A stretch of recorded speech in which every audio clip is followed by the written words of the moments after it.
Pois bem, diante desta situação, eu quero pontuar que é possível exercer o ministério e a profissão simultaneamente.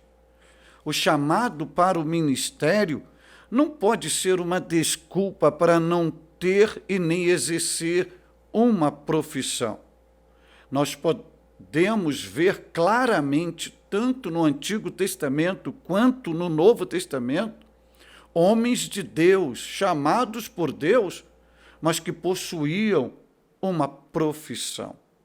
Possuíam uma profissão, usados por Deus e exercendo uma profissão. Eu posso pontuar um no Antigo Testamento, Davi. Davi, ao vencer Golias, ele vem de um exercício de uma profissão, ele estava em atividade profissional.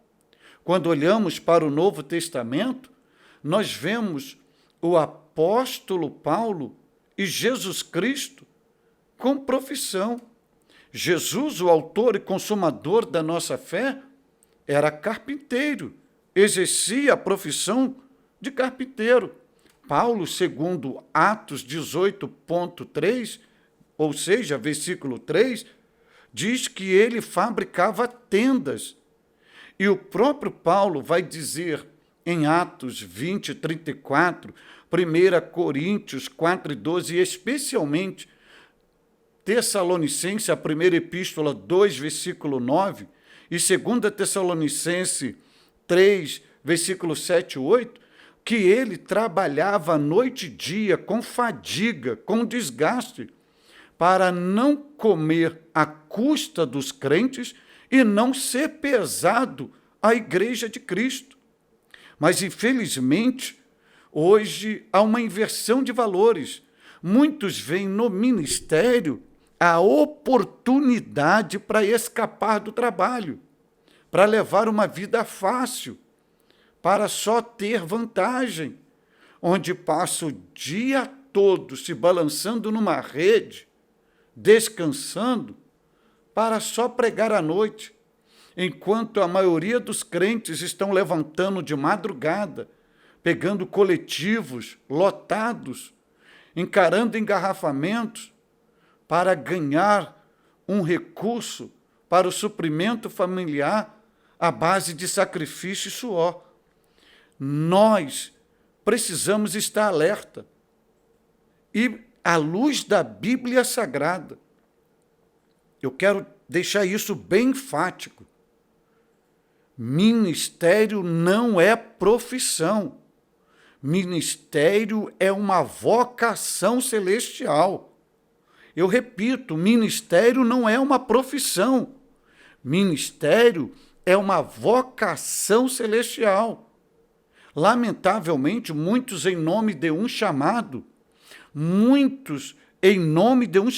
estão explorando a igreja de Cristo, estão extorquindo a igreja de Cristo e não sabem valorizar os recursos de um fiel, que é a base de lágrimas, que é a base de sacrifício, é a base de fadiga, e que a cada culto levam a sua oferta, devolvem o seu dízimo ao Senhor, e essas pessoas não sabem valorizar isto, porque, lamentavelmente, nunca tiveram calos na mão, nunca souberam o que é pegar no pesado.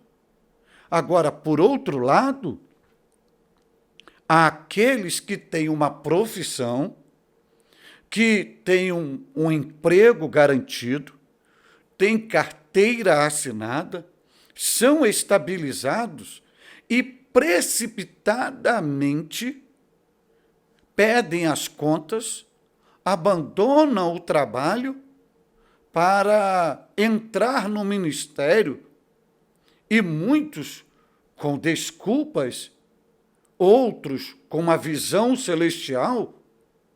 E quando tem uma visão celestial, um chamado, uma revelação de Deus, e isto é possível, à luz da Bíblia, Deus falar, larga tudo e vem trabalhar comigo, para mim, que eu cuido de ti e dos seus, isso é possível.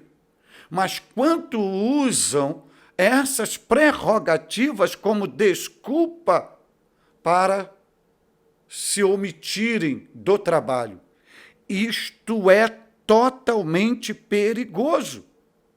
E qual é a importância de exercer o ministério com uma profissão paralela? Isto, além de não ser pesado aos irmãos da fé, é para garantir uma aposentadoria para amanhã. Nem o próprio e nem a sua descendência está com pires na mão, dependendo de favores, dependendo dos outros, de terceiros. Aí, quando não tem a qualidade de vida, procuram responsabilizar a Deus, porque as coisas não estão acontecendo. Mas toda esta problemática é resultado de uma precipitação em nome de uma chamada divina para não exercer uma profissão, não ter compromisso com o trabalho e viver de uma forma regaladamente.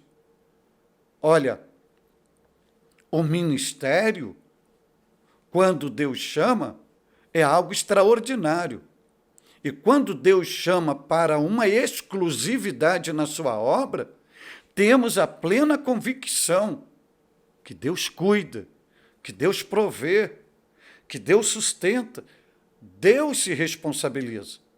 Mas dentro desse contexto que a gente vê nessa geração pós-modernidade, tem muitos ociosos, preguiçosos, que nunca pegaram num cabo de enxada, que nunca fizeram nada, que nunca tiveram uma carteira assinada ou registrado numa empresa para ganhar o pão de cada dia com o seu suor e não querem desgaste, aí vão se pendurar, se ancorar no ministério.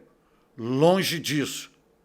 É possível ter um ministério poderoso, debaixo da unção, cumprir a vontade de Deus e, durante o dia, exercer a sua profissão.